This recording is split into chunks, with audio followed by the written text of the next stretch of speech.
Boa tarde, crianças. Vamos para mais uma aula, tá? E o nosso recado é o mesmo. Total concentração, preste bastante atenção. Se for preciso, use o fone de ouvido para ouvir bem. Caso você não tenha entendido algo, volte o vídeo e assista esse vídeo quantas vezes você quiser. Ok? Nós vamos iniciar a nossa aula com a correção do exercício ou das atividades que ficaram na aula passada. Veja só, nós estaremos apenas corrigindo. Vocês não precisam enviar para mim essas respostas, tá bom? Mas se quiserem enviar, fique à vontade. Não vai estar valendo ponto nenhum, ok? Simplesmente respondam para vocês. Bom, aqui voltando o slide, nós podemos ver a segunda questão, né? A e B. Muito bem. Essa questão, ela prossegue. Aí nós temos as perguntas C. Qual é a função de cada célula desse processo? Então, para vocês não ficarem voltando a página, eu trouxe ela novamente para cá. Então, qual é a função de cada um desses processos? Vamos lá. A mitose, ela é responsável para formar células que serão usadas para o crescimento e reparação do nosso corpo. Já a meiose, ela é responsável pela formação dos gametas. Eu vou resumir para vocês, né? Eu vou falar novamente. A mitose é para fazer reparação de alguma coisa no nosso corpo. Por exemplo, a gente tem um ferimento e esse ferimento vai sarar. Então, para esse ferimento sarar, as células vão se dividir por mitose para repor o tecido. Na meiose, não. A meiose, ela acontece constantemente na vida do ser humano, que é justamente responsável pela formação dos gametas. O gameta masculino, que nós estudamos no ano passado, o espermatozoide, e o gameta feminino, o óvulo, ok? Aí nós vamos agora para a questãozinha de letra D, né? O que é indicado pelo número 1 em ambos os esquemas? Aí nós temos bem aqui, ó, esse número 1 no esquema A e o número 1 aqui no esquema B. Deixa eu botar aqui o laser, para vocês verem onde eu estou apontando. Aqui, ó, o número 1 aqui no esquema A e o número 1 no esquema B. Então, ele quer saber o que indica esse número 1. E aí ele responde que é o quê? A duplicação dos cromossomos. Você vê aqui que os cromossomos, tanto em A como em B, nas células mãe, eles estão ímpar. E no número 1 de cada uma das divisões, eles ficam pares, tipo um X. Isso foi a duplicação. Letrinha E, o que é indicado pelo número 2 em ambos os esquemas. Aí nós temos aqui embaixo, ó, o número 2. Esses cromossomos que estão aqui, ó, eles são divididos metade para um lado, metade para o outro, mantendo o mesmo número inicial. O mesmo caso acontece aqui, ó, mantendo o número inicial. Então, nós chamamos isso aqui de divisão dos cromossomos entre as células filhas. F última. Por que o número 3 só acontece no B, que é essa parte aqui de baixo? Por que ela só acontece no 3? Porque somente a meiose apresenta 2 divisões consecutivas, o que explica a redução dos cromossomos das células filhas pela metade. E questão de número 3. A questão de número 3 tem um texto muito grande, que eu acredito que vocês devem ter lido, que diz que a célula que possui 2 cromossomos de cada tipo é denominada de diploide. As células que compõem o nosso corpo são diploides. O número diploide de cromossomos de uma célula é representado pela letrinha 2N. As células que apresentam um único cromossomo de cada tipo são denominadas células haploides. As células haploides possuem a metade do número de cromossomos que caracteriza a espécie. São haploides todas as células sexuais ou gametas. O número haploide de cromossomos de uma célula é representado pela letra N. Considere a planta de ervilha, que apresenta 14 cromossomos. Qual será o número diploide e o número haploide para essa espécie? Ele está dizendo que são 14 cromossomos, então o número diploide 2N será igual a 14, porque são 14 cromossomos. O número diploide, 14. E o número N, que quer dizer metade dos cromossomos, vai ser igual a 7. Muito bem, crianças. Nós terminamos a resolução dos exercícios. Agora eu digo para você assim, se você não tiver tido tempo de acompanhar todas as respostas, eu digo a você que fique repetindo, repita o exercício ou faça print da tela de vocês para terminar esse exercício, ok? A partir de agora, nós teremos a nossa aula de hoje, propriamente dita, e que o título dessa aula é a transmissão de algumas características genéticas, né? Então, observe o texto aí. Leia comigo. Eu gosto de ler.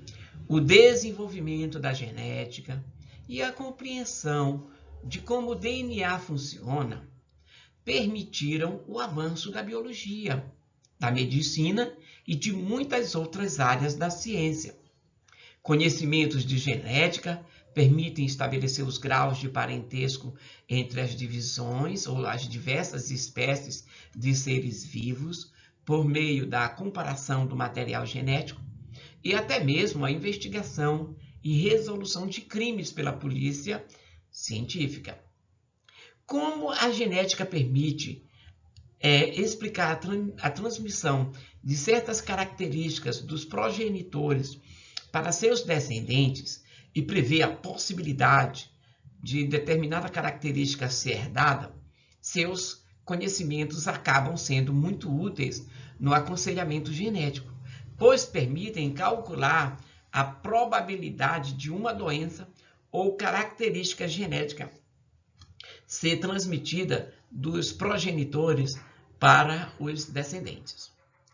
Para tanto, os geneticistas analisam a história familiar do casal por meio da construção de heredogramas, também chamado de árvores genealógicas ou genealogias. Heredogramas são representações gráficas que permitem estudar a transmissão de determinada característica hereditária ao longo de várias gerações de indivíduos aparentados entre si. Eu quero que vocês peguem o lápis de vocês aí, o lápis, e façam um risco embaixo desse textozinho que nós lemos aqui, ó. Ele está dizendo, vamos ver aqui, ele está dizendo que os heredogramas são representações gráficas que permitem estudar as transmissões de determinada característica hereditária ao longo de várias gerações de indivíduos aparentados entre si, ok? Então eu quero chamar a atenção de vocês exatamente para isso, para que vocês grifem, tá? Grifem tudo isso, porque mais na frente vocês podem ter dúvida de saber o que é um heredograma. E aí então é só pesquisar novamente aqui, ok? Vamos lá? Para a elaboração de heredogramas, é usado uma simbologia específica, como nós vamos mostrar aqui no próximo slide. Veja só, esse quadrado branco é o indivíduo do sexo masculino. O quadrado preto é o indivíduo do sexo masculino afetado por determinada característica hereditária. O círculo branco é o indivíduo do sexo feminino. O círculo preto é o indivíduo do sexo feminino afetado por determinada característica hereditária. Fica claro, portanto, que quadrado branco O quadrado preto é um sujeito do sexo masculino. O branco, ele não apresenta nenhuma patologia e o preto apresenta uma patologia qualquer. O mesmo vale para o feminino. O círculo vazado branco, o círculo vazado preto, ambos são do sexo feminino. E o branco significa sadio e o preto significa afetado por um determinado patógeno. Entendido? Então, estudando o heredograma, nós temos aqui, no segundo exemplo, um homem e uma mulher sadios, que casaram e tiveram um filho do sexo masculino sadio. Do outro lado, nós temos o filho casando e não tendo filhos. Pode ser outro casal também, tanto pode ser esse filho, como pode ser outro casal que casaram, mas que não tem filhos. Nós temos aqui, ó, essa linha só ligando o quadrado ao círculo, que indica apenas um casamento. Esse quadrado e o círculo com duas linhas é um casamento consanguíneo. Aí sim, professor, mas o que é um casamento consanguíneo? Ó, o casamento consanguíneo é o casamento entre parentes. Um primo com a prima, o pai com a filha, a mãe com o filho, ou um irmão com uma irmã, entendido? É um casamento entre parentes, pessoas do mesmo sangue. Quando nós observarmos essa grade com essas linhas e no final delas as bolinhas ou quadrinho, nós temos aqui uma irmandade, ou seja, 4 filhos de um mesmo casal, sendo os 2 primeiros do sexo feminino e os outros 2 do sexo masculino. Esses são, portanto, os principais símbolos usados em heredograma. Se por acaso a gente vir a perguntar ou a pedir para você fazer o heredograma, é isso que você vai usar. Você vai precisar disso aqui, entendido? Aqui nós temos uma imagem de uma pessoa albina. Albinismo é uma espécie de patologia, tá? São casos que acontecem em raridade. Ó, o albinismo, vai explicar aqui, é uma condição na qual as células do indivíduo não produzem o pigmento chamado melanina. A melanina dá cor à pele. Os cabelos e os olhos. O albinismo pode acontecer em várias espécies de animais, incluindo a espécie humana. Nas pessoas albinas, há ausência parcial ou total de melanina. Essas pessoas têm pele, cabelos e olhos bem claros. Eles não são muito resistentes ao sol, justamente pela falta de melanina. Tá bom? Aqui tem uma ideia dizendo para a gente ver um material audiovisual sobre a diversidade física dos seres humanos. Então, prestem bem atenção, criancinhas. Vocês estão no YouTube. Bem em cima, tá? Bem em cima aqui do vídeo, tem um campo de pesquisa. Depois da aula, ou agora, você dá uma pausa agora na aula e aí pesquisa a diversidade física dos seres humanos. Pesquisa, vai abrir um vídeo com a diversidade física dos seres humanos, que vai apresentar vários tipos de seres humanos, vários formatos físicos. Assista ao vídeo. Depois que você assistir o vídeo, aí você volta para esse vídeo aqui.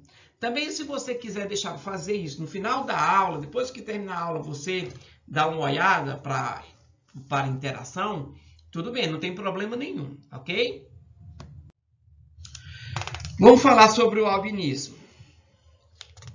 O albinismo é a característica, é caracterizada, né? É caracterizada pela falta de pigmentação na pele, cabelos e olhos. As pessoas albinas são muito sensíveis ao sol. Elas podem sofrer queimaduras facilmente e, por isso, deve usar sempre o filtro solar para proteger a pele e óculos escuros para proteger os olhos. Será que pais com pigmentação normal nas células da pele podem ter filhos albinos? Isso vai depender da sua história familiar. Antes de mais nada, é preciso saber que o albinismo é condicionado por um alelo recessivo, ou seja, que só se manifesta quando está em homozigose, azinho. A pigmentação normal é condicionada pelo alelo dominante, que pode estar em homozigose, azão, ou em heterozigose, azinho. Suponha que um casal com pigmentação normal da pele, o pai da mulher é albino e a mãe do homem é albina. Se o casal tem pigmentação normal, ambos têm no genótipo o alelo A grande, dominante. Mas como eles têm um dos progenitores albino, eles herdaram o alelo A menor, azinho, que é o recessivo. Logo, o genótipo de ambos para a pigmentação de pele é azinho. Com essa informação, é possível montar o heredograma a seguir. Aí, o que nós temos aqui no heredograma? Temos o A, né, o pai, ele é totalmente não albino, e a mãe totalmente albina. Esse casal aqui vai gerar um filho não albino, mas com um alelo recessivo para o albinismo. Do outro lado, nós temos um pai albino que casou com uma mãe nada albina. E aí esse outro casal teve uma filha não albina, mas com alelo para albino. Mas que por acaso esse filho com alelo recessivo para albinismo casou com essa menina com alelo recessivo para albinismo, existe uma possibilidade, existe uma probabilidade de 25% dos seus filhos nascerem albinos. Então, para cada gestação existe essa possibilidade. Não quer dizer que só se esse casal tiver 4 filhos, um dos 4 vai ser albino, negativo. Eles podem ter até 10 filhos e nenhum deles nascerem albinos, certo? Porque só vai nascer albino se combinar azinho. Aqui nós temos o heredograma representando a transmissão do albinismo. O traço ao lado do alelo azão do pai, do homem e da mãe, da mulher, sinaliza que não conhecemos o outro alelo por falta de informações, ok? Muito bem. Prossigamos para o alto e avante. Nosso próximo slide. Ainda temos mais. De posse dessas informações, é possível calcular a possibilidade de o casal ter um filho albino. Para tanto, é preciso lembrar que os alelos se separam na formação dos gametas. Logo, os espermatozoides vão conter os alelos azão e azinho. E os ovócitos também, já que homem e mulher são heterozigóticos, ou seja, tem um dominante e um recessivo, para esse caráter. Na fecundação, esses alelos voltam a se unir, combinando-se por acaso. O quadro a seguir, chamado de quadro de Punnett, esse quadro de Punnett é um recurso bastante usado em genética. Ele será usado para mostrar os gametas formados e as possíveis combinações entre eles. Aqui no quadro de Punnett nós temos os gametas da mãe, azão, azinho. Gametas do pai, azão, azinho. A possível geração, pigmento normal, pigmento albino. Então, nós temos aqui, de 4, 1. Então, se nós dividirmos 100 por 4, cada um é 25. 25, 50, 75% de chance de nascerem filhos de pigmentação normal e 25% de chance de nascerem albinos, né? Ok. Aqui nessa fotografia, nós percebemos a presença de sardas.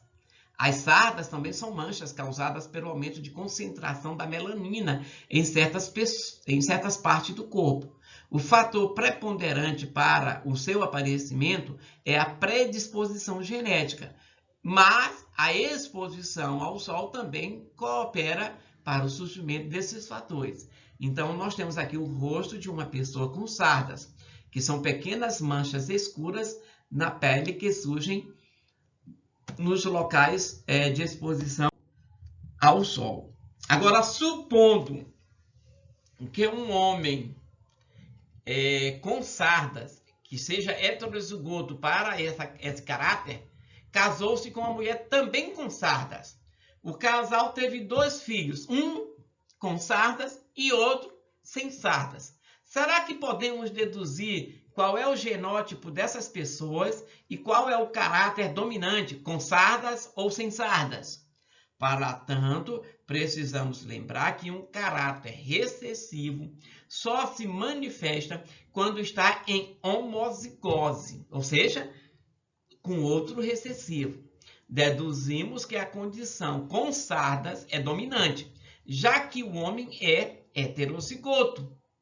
Para o caráter S-zão e S-zinho. Esses S são utilizados para a palavra sarda, ok? Além disso, se o caráter com sardas fosse recessivo, o casal não teria filhos sem sardas, já que todos teriam o mesmo alelo, entendido? Deduzimos também que o casal é heterozigoto para um dos filhos não terem sardas, lembrando que um dos alelos veio do pai e o outro da mãe. Essas deduções permitem montar o heredograma a seguir, o qual indica o genótipo dessas pessoas. Assim, é possível deduzir que a condição com sardas é dominante e que o genótipo da mãe e do pai são S-zão, S-zinho, ou seja, híbrido para a questão característica com sarda. Do filho com sarda pode ser S-zão, S-zão ou S-zão, S-zinho. E do filho sem sardas, S-zinho, S-zinho. Aí é o que é mostrado aqui, ó. O pai tem os genótipos dominante e recessivo, mas o dominante sobressai. A mãe também tem dominante e recessivo, o dominante se sobressai. Portanto, o pai e a mãe têm o quê? Tem sardas. Esse filho aqui, ele nasceu com pelo menos um dos alelos dominante, por isso ele apresentou sarda. Já esse que não apresentou sarda, ele saiu com os 2 recessivos, certo? Então, nós já vemos de novo aqui o quê? O heredograma representando a transmissão da característica sarda no rosto, o traço ao lado do alelo S, aquele tracinho, parece um sinal de menos. Do filho do casal sinaliza que não conhecemos o outro alelo. Entendido? Preste bastante atenção nisso. Essa capacidade de dobrar o polegar. As pessoas esticam a mão e algumas pessoas têm capacidade de dobrar o polegar para trás, ó. Para trás, ó. Outros não têm essa capacidade de dobrar o polegar para trás. Então, nós vamos falar um pouquinho sobre isso. E isso também é uma característica que pode ser estudado. Aí vamos ver a questão de dominância, não dominância. Leiam isso depois da aula, continue lendo, entendido? Nós temos a seguir uma pequena atividade. São apenas 3 questõezinhas, tá? E você vai responder essas 3 questões no seu caderno. Gente, vou dizer mais uma vez, é para vocês colocarem no caderno as respostas. Apenas as respostas. Você não precisa escrever a atividade. E nem precisa me enviar as respostas para eu ver. Tá bom? Não é obrigatório. Se você quiser enviar, tudo bem. Você é livre para fazer o que você quer. Mas não é obrigatório. O que é obrigatório é que você responda o exercício. Entendido? Responda o exercício. Na próxima aula, nós vamos corrigir, ou seja, eu vou dar a resposta e comentar com vocês. Quando eu fizer uma aula onde vocês terão que me entregar, eu vou dizer, essa atividade é para me entregar, tá? Então, no final da unidade, vai ter essa atividade de entrega. Mas, por enquanto, é só responder isso aí. Agora, tentem responder, pesquise, usem a internet para benefício próprio, não só para estar se divertindo, use também para estar aprendendo. Mais uma vez, não entendeu a aula? Repita o vídeo, tá? Muito bem. Até a próxima aula e um abraço, um cheiro no coração e até a próxima.